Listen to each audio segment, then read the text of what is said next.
Boa noite a todos, que nós possamos estar na paz de Jesus. O nosso tema de hoje é um dos itens, na perspectiva do Evangelho segundo o Espiritismo, do capítulo 23. O capítulo 23 foi organizado por Kardec com o nome de Estranha Moral. Só para nós organizarmos, esse contexto e porquê dessa história, e depois nós podermos, ao sair daqui, pensar o que essa passagem tem a contribuir com a minha vida, com a minha história, com a minha relação com as pessoas. A moral, num sentido bastante simples, é um conjunto de valores, de regras que nós usamos na vida de relação. É isso que nós costumamos chamar de moral. Então, a moral dominante em determinado ambiente é aquela que as pessoas vão usar e com elas vão se comportar de determinada forma. Quando a gente fala em estranha moral, o adjetivo sugere que a moral proposta é diferente daquela que nós estamos acostumados. Então, na verdade, a estranha moral seria a estranha moral proposta por Jesus. A perspectiva de Jesus para aquela época e ainda para hoje, no aspecto moral, ela é desafiadora. Por quê? Jesus trabalha com dois conceitos que ainda hoje são estranhos para boa parte da humanidade. Se não são estranhos no sentido intelectual, são no sentido afetivo. Jesus trabalha com o primeiro conceito, de que Deus é Pai. E depois ele trabalha com o segundo conceito de que todos somos seus filhos, inclusive ele. Ora, se só existe um Pai, e se todos são filhos dele, qual é a terceira conclusão natural? Nós somos irmãos. Como é que a gente vai ser irmão daquele que é meu inimigo, do que é escravo, do que tem uma cor de pele diferente, se isso para mim não é agradável, e outras tantas diferenças? Então, esse sentido da fraternidade rigorosa, na origem, de que nós somos irmãos, e essa irmandade é uma irmandade de criação, pelo fato de nós sermos filhos do mesmo Deus, passados 2000 e muitos anos, ainda não é uma perspectiva trivial de nós adotarmos, porque a nossa moral, em geral, não considera o outro como nosso irmão. E, frequentemente, mesmo quando o outro é nosso irmão, consanguíneo, por exemplo, nem sempre nós o tratamos como filho de Deus, como nós gostaríamos de ser tratados. Então, essa estranha moral de Jesus, ela já nasce nessa perspectiva, e todas as ações que Jesus faz quando ele propõe algum tipo de conduta em relação a quem quer que seja, respeita essa perspectiva. Então, se na partida, se na origem, essa concepção de um Deus Pai, que é Pai de todos, e de que todos são irmãos, independentes da sua etnia, da região em que nasceram, etc., isso ainda não é uma questão fácil para o ser humano, em função do seu egocentrismo. E, na época em que havia como instituição formal a ideia da guerra como meio de conquista, como direito praticamente natural, se um povo guerreia com o outro, quem perde vira escravo de quem ganha. E isso gera uma série de consequências. Na época em que Jesus propõe isso, estava ali, em pleno fulgor, o Império Romano, e todos os que estavam sob o Império Romano, na verdade, eram povos conquistados ou acordos semelhantes. Então, o número de questões políticas, ideológicas, religiosas, econômicas, em total tensão pelo desconforto social da época era imenso. Então, essa proposta de Jesus da fraternidade como premissa da relação entre as pessoas é realmente chocante para aquela época. E ele certamente não poderia ter sido entendido ou acolhido pelos que promulgavam essas regras e pelos que as executavam. Da mesma maneira, quando nós saímos dessa primeira, digamos assim, dessa camada de fundação, de conceitos de Jesus, existe uma série de outras questões que Jesus apresenta, que também são extremamente estranhas. E Jesus usa uma pedagogia avançada, porque ele trabalha a partir do concreto para puxar conceitos que vão ser imortalizados.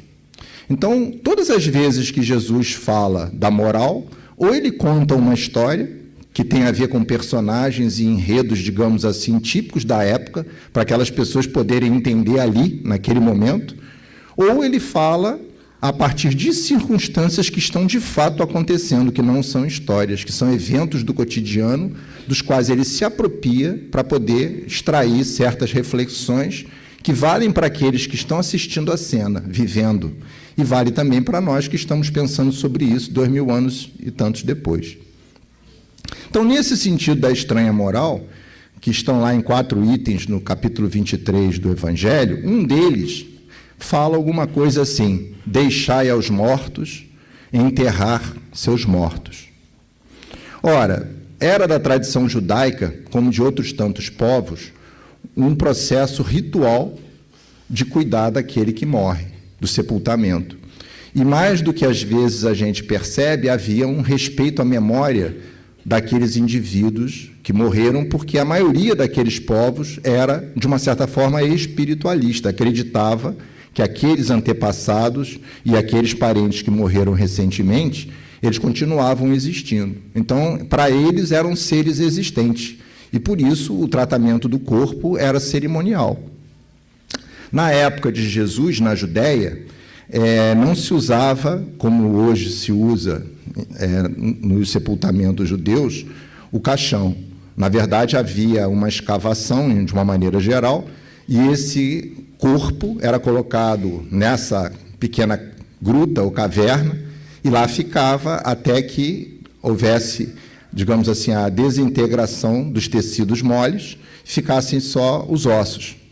Esses ossos eram banhados, né, geralmente em óleos aromáticos, e esse osso, né, esse conjunto, esse ossário, era envolto num pano e era sepultado, era guardado.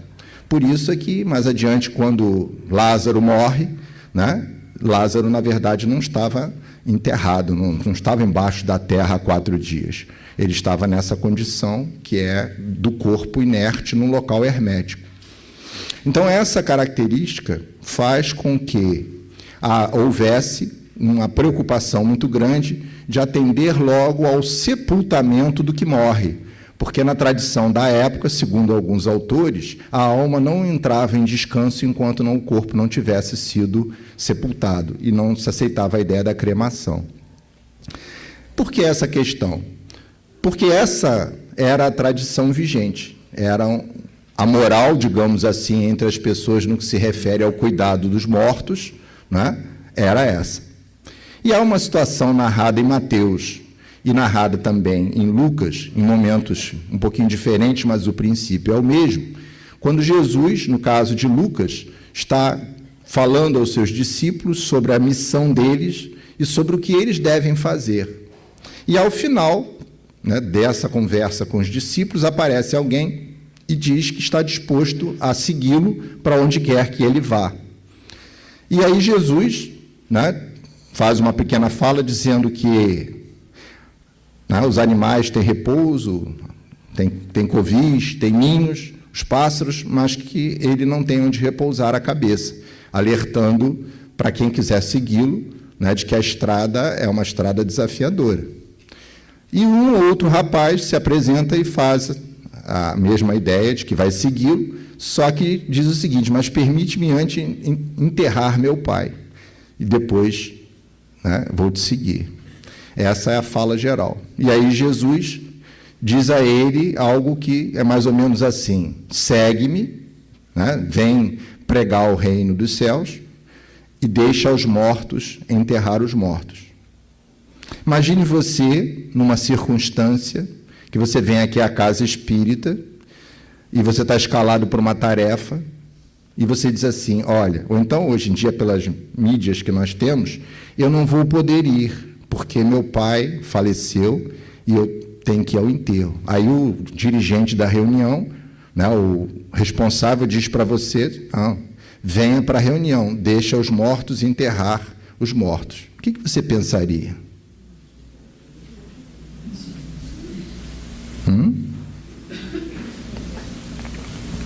Eu vou, é claro.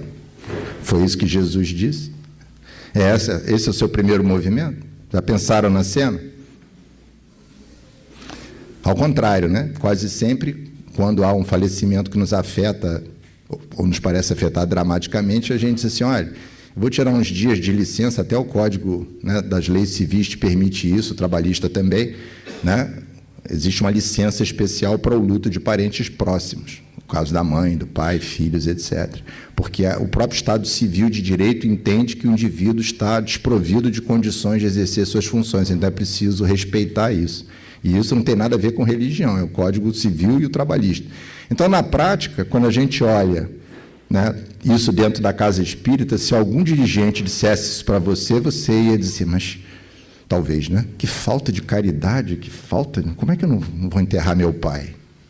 Agora, imagina o que esse cidadão pensou naquela época. Essa é que é a questão. Aí a pergunta é, Jesus, sabedor do contexto, e uma alma sensível, né, clarividente em relação a todas as perspectivas humanas, por que Jesus diria isso para o rapaz?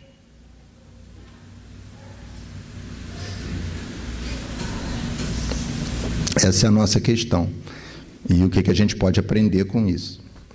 Bom, quando Jesus olha para aquele rapaz, ele não está olhando para o personagem da história, que nós estamos. Jesus está olhando com aquele olhar de profundidade que vê lá longe quem é aquele camarada, o que ele está querendo, o que ele é capaz de fazer, sabendo ele ou não. E ele consegue enxergar essa alma em profundidade. Não é simplesmente o rótulo de um filho cujo pai morreu e que ele quer enterrar esse filho. Tem alguns autores que defendem que, na verdade, havia, né, nesse ritual de estar presente ao sepultamento do pai, uma maneira de assegurar direitos na discussão da herança. E aquele que não estivesse presente, de alguma forma, seria desfavorecido nisso. Então, há uma hipótese, né, de Jesus estar falando para aquele indivíduo, né, especificamente, algo do tipo, olha, escolhe, você tem a preferência pela herança material ou você quer seguir esse outro caminho? Admitindo-se, né, por hipótese, que Jesus, em hipótese nenhuma, desconsideraria, né, o princípio nobre que fazia com que, naquela época, as pessoas respeitassem os mortos e quisessem dar um sepultamento decente. Jesus não faria um movimento nesse sentido. Mas, nessa perspectiva do que era o contexto da época e quem eram os personagens, nós só podemos avançar com o testemunho dos próprios ou com os registros espirituais daqueles que tenham testemunhado a cena. E não existe, na verdade, muita informação específica a respeito disso.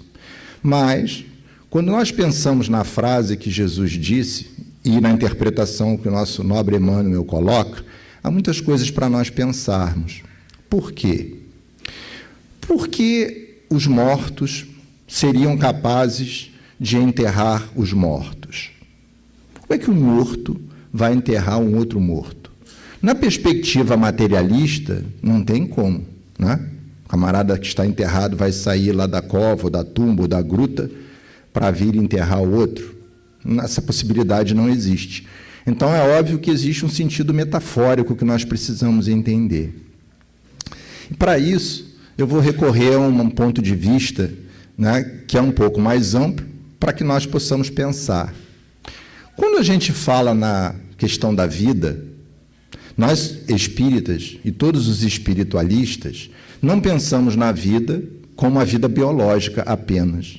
Nós pensamos na vida como a existência dessa entidade não material, que alguns chamam de alma, de espírito, do que for, que não desaparece com o fim do corpo.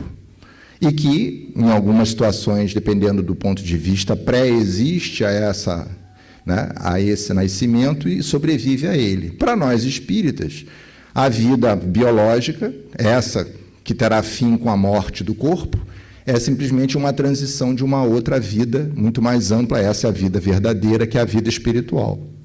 Então, a pergunta é, o que significa morte e vida nesse contexto?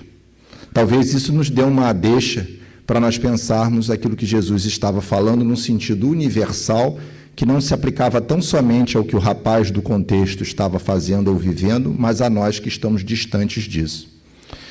Quando é que uma vida, né, aqui, como essa que cada um de nós tem, começa?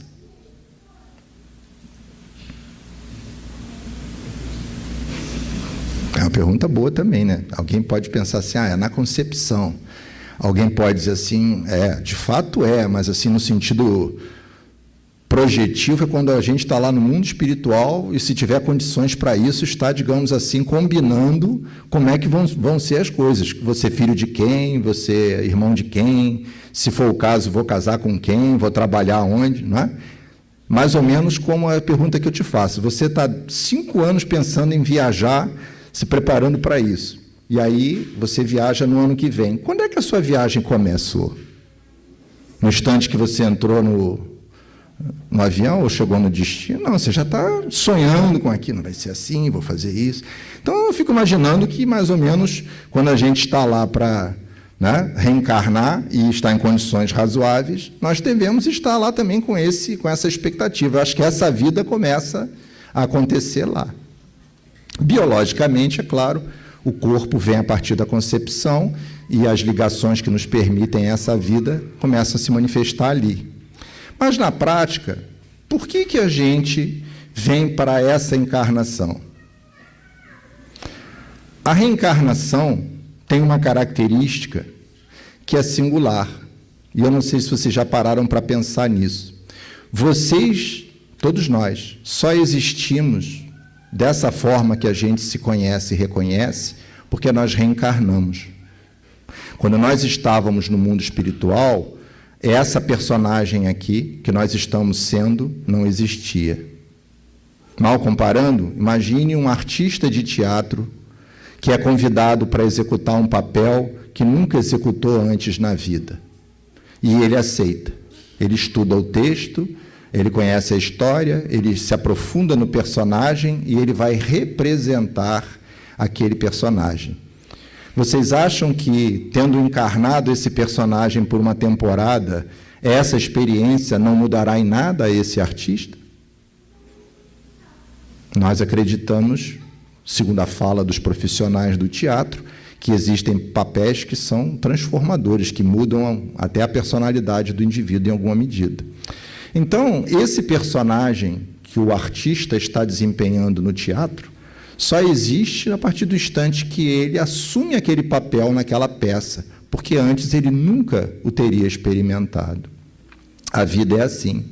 Essa nossa personalidade só existe porque nós nascemos. Os nossos valores, as nossas experiências, as nossas habilidades, tudo isso que são recursos do espírito, nós tínhamos. Mas essa identidade que nós estamos usando aqui, essas relações afetivas nesse contexto, essa época da história, essa cultura, tudo o que faz com que a nossa vida tenha um significado, essas coisas todas só existem porque nós estamos encarnados aqui e agora, porque no mundo espiritual não era assim. Então, essa vida é uma grande oportunidade de experimentarmos, de transformarmos, aprendermos, modificarmos, criarmos, que é completamente diferente do que nós temos no mundo espiritual. Por isso, a reencarnação é uma estratégia específica por muitos e muitos anos, enquanto nós formos espíritos que precisemos desse tipo de estímulo para o nosso desenvolvimento. Os espíritos superiores têm maneiras de progredir diferente disso, mas nós precisamos dessa sinergia. Então, essa vida de que nós estamos falando, ela é biologicamente organizada a partir do instante, né, que nós temos lá a fecundação, etc., até chegar, né, ao nascimento de uma criança. E, biologicamente, essa vida termina quando esse corpo, não tendo mais condições de se sustentar, ele, né, fale. Os órgãos principais param de funcionar e essa vida orgânica é inviável. Existem discussões técnicas sobre isso na contemporaneidade, mas não é o nosso objeto de interesse. Agora, a vida que nós projetamos antes de encarnar, ela termina quando esse corpo físico acaba?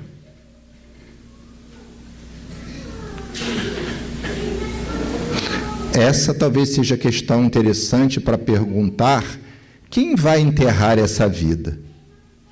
Nós, encarnados, enterramos o corpo sem vida, o cadáver.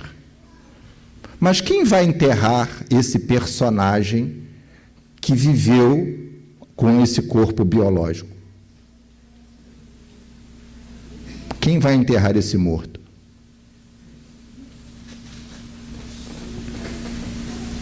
Essa talvez seja a questão-chave para nós pensarmos na perspectiva. Por quê? Quando eu venho para a encarnação, eu estou trazendo uma série de expectativas em aberto, que eu vou realizar ou não a partir da minha vivência. E isso vai me construir uma personalidade que é a atual, que se integra, de alguma forma, às experiências anteriores. Tanto é assim que, quando você se olha no espelho, você vê você, não vê outros 100 personagens que você já viveu em outras encarnações. Até porque isso daria um surto gravíssimo, muito difícil de você ser lúcido, né, se tivesse isso.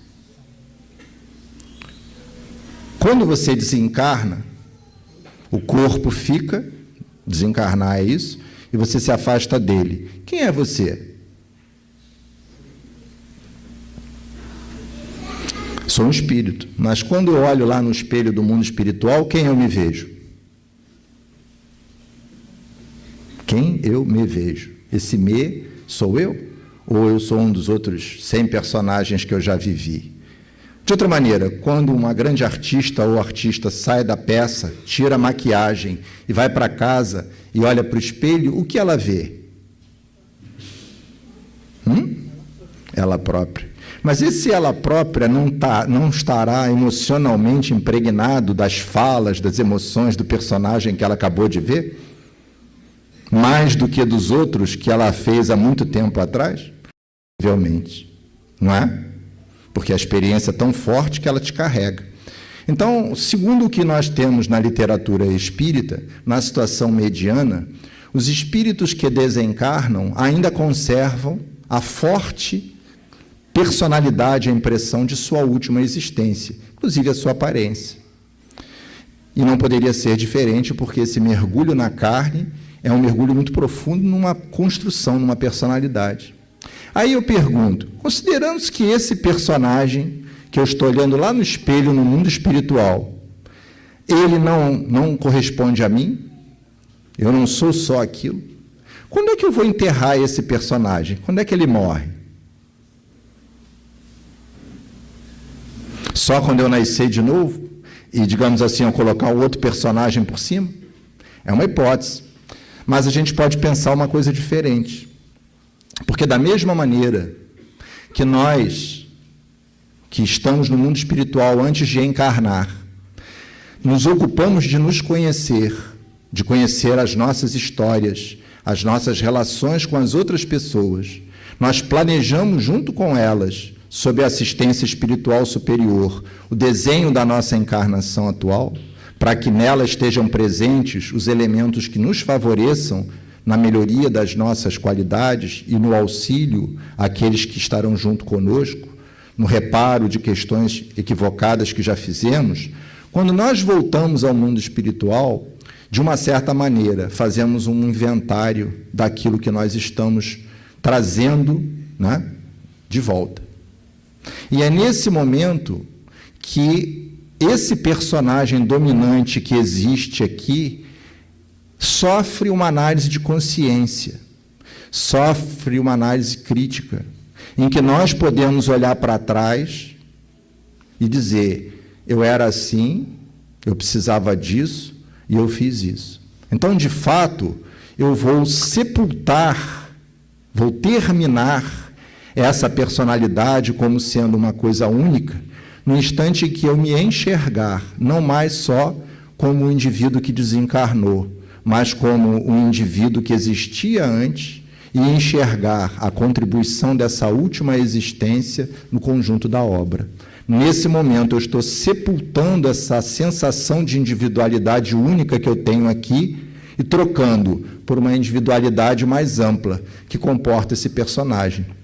Da mesma maneira que, na nossa metáfora, a artista de teatro, passado um tempo de realizar a peça, ela é capaz de se olhar no espelho, de se ver e dizer: com essa peça eu aprendi isso, isso e isso que até então não tinha feito.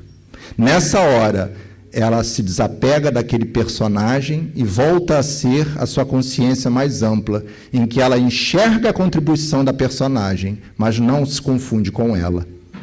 E é exatamente isso que a consciência espiritual nos permite. Ela nos permite um nível de aprofundamento em que nós nos vemos fruto dessa vivência atual, mas nós não nos resumimos a ela, porque a nossa história é anterior a ela e vai continuar. Nesse momento, nós estamos sepultando essa ilusão dessa individualidade e nasce uma análise desta personalidade, porque o espírito é como o artista de teatro, que executa vários papéis e ele os integra essas experiências na sua essência.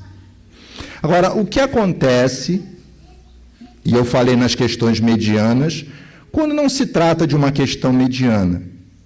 Quando eu, através das minhas próprias escolhas, me entranho tanto dessa vivência que, como que me desligo, me desapego e me desoriento dessa minha natureza espiritual e passo a ter uma percepção muito forte apenas dessa vida, das experiências que esse corpo pode me oferecer. Essa experiência, quando o corpo não tem mais condição de sustentar a vida orgânica, não vai bloquear essa minha ilusão de que eu sou esse personagem. E aí eu vou chegar no mundo espiritual ávido de continuar esse personagem, que não será mais viável fazer em função da extinção da vida física.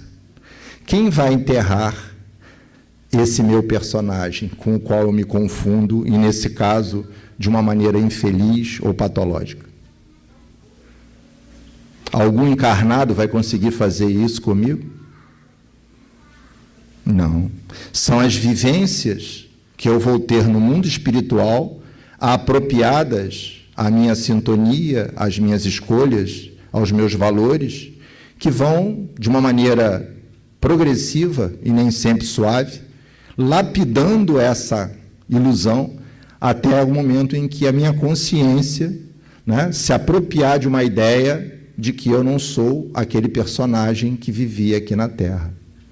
Eu não sou simplesmente, né, o resultado daquelas experiências que o corpo poderia me dar. Ainda assim, serão os mortos que vão enterrar esse morto. Quando nós falamos no que Emmanuel coloca aí, ele tem uma frase muito interessante. Ele termina a frase dele dizendo assim, desculpe a mensagem: se encontrares algum cadáver, dá-lhe a bênção da sepultura, na relação das tuas obras de caridade. Mas, em se tratando da jornada espiritual, deixa sempre aos mortos o cuidado de enterrar seus mortos. Por quê? Só no mundo espiritual haverá condições reais de nós finalizarmos aquela existência do morto. E quem é o morto, no dizer de Emmanuel? É aquele que se ausenta da vida. Então, quem se ausenta da vida só termina a existência, no sentido espiritual, no mundo espiritual. A biológica termina quando você enterra o corpo, ou queima, ou quando o corpo para de funcionar. Ali a vida física do corpo acaba, e você tem o destino de um cadáver. Mas o espírito que estava ali, e que morre, portanto, né, se ausenta da vida biológica, esse só vai findar esse processo no mundo espiritual. Então, nessa perspectiva, podemos conciliar as duas abordagens. A questão de não darmos às questões materiais mais valor do que às questões espirituais. E uma outra que também muito nos interessa. Nós, espíritas, construímos um ideário a respeito da vida, de quem somos, de quem são as nossas relações afetivas, do que estamos fazendo aqui. Então, existe uma construção clara e lógica muito robusta. Mas, muito frequentemente, quando somos colhidos, não é, pelo sentimento da perda, de que alguma pessoa querida nossa se afasta provisoriamente, né, volta para o mundo espiritual, uma parte desse ideário sofre um teste de carga bem razoável para verificar se suporta isso ou não. E é nesse sentido que nós precisamos, possivelmente, cada um da sua forma, raciocinar sobre quem são esses queridos nossos que morreram, que se ausentaram da vida. Porque, quase sempre, aqueles companheiros que são nossos companheiros queridos, ao voltar ao mundo espiritual, em condições medianas, vencida a etapa, geralmente longa, de adaptação ao mundo espiritual, eles começam a fazer o sepultamento desse morto. Eles começam a olhar para si mesmos, para as suas relações, para as relações conosco, e enxergar isso numa perspectiva mais ampla. E no instante em que isso acontece, os laços verdadeiros que são espirituais, eles afloram e eles se sobrepujam às percepções que nós temos das vidas de relação aqui na Terra. Se nós formos recorrer à obra de André Luiz, só para citar 2 exemplos, nós vamos pegar o próprio caso de André Luiz, que, tendo desencarnado e passado longo período de adaptação no mundo espiritual, enfrentando as suas dificuldades, ele se libertou dos despojos físicos, mas não conseguiu se despojar do personagem que era marido, pai, etc. E passou um bom tempo até conseguir, digamos assim, enterrar esse personagem para deixar um indivíduo mais lúcido, mais generoso, mais consciente aflorar e conduzir a sua vida. No livro Obreiros da Vida Eterna, se não me engano, há um caso também de um companheiro trabalhando durante muito tempo numa casa de transição e que tinha tido uma dificuldade enorme em função de um casamento que deixou na Terra, e a história termina com um projeto por intervenção de sua mãe, né, para poder reencarnar no contexto daquela família como possivelmente neto da esposa dele, para poder, né, repaginar essa história que o estava prejudicando. E essa questão consumiu muitos anos. Então, reparem que nós, que hoje estamos aqui na condição dos vivos, amanhã estaremos nas condições dos mortos, dos que se ausentam dessa forma de vida. Só que nós não seremos lá algo muito diferente do que somos hoje. E é por isso que nós precisamos pensar nessas questões e olharmos para as pessoas em torno de nós de uma maneira talvez mais ampla, mais serena, mais justa, para que nós possamos, digamos assim, nos desapegar dos laços afetivos que nos maltratam, que nos escravizam ou que escravizam o outro. Nós precisamos fazer isso em relação também aos nossos papéis sociais, porque esses são papéis de um personagem que tem um sentido próprio e merecem de nós todo cuidado, toda atenção, mas a nossa vida não está vinculada a esses papéis, porque esses papéis vão desaparecer junto com a nossa desencarnação, como tudo que a gente conhece, mas nós não. E as relações, né, de amor, de afeto verdadeira, mesmo em outras configurações diferentes dessas que nós temos de pai, mãe, filho, marido, mulher, elas persistem. Aliás, elas já persistem hoje, porque frequentemente aquela pessoa que parece ser o par dos seus sonhos, em outras oportunidades não foi, ou foi um filho, uma filha, um pai, e nós hoje juramos que aquela é a criatura que vai ser sempre a minha esposa, ou meu marido, ou meu filho, né? Numa ilusão generosa que a vida nos oferece, mas é uma ilusão, porque os papéis vão sendo trocados. Então, quando Jesus fala sobre essa estranha moral, ele está, na verdade, convidando as pessoas a pensarem na relação entre o espiritual e o material, porque ali está em jogo enterrar um pai ou seguir as verdades do reino dos céus. Essa é a questão estratégica. É claro que, tomada no sentido radical, essa questão significa dizer uma ruptura com o respeito às pessoas, às questões sociais, o que certamente Jesus não defenderia. Mas, tomado no sentido mais racional, como a doutrina espírita nos ajuda a pensar, é um ponto de vista do equilíbrio, porque a morte biológica vai visitar todos os lares, os nossos, os dos vizinhos, dos amigos. Essa é uma contingência da vida. E o que nós vamos fazer diante disso?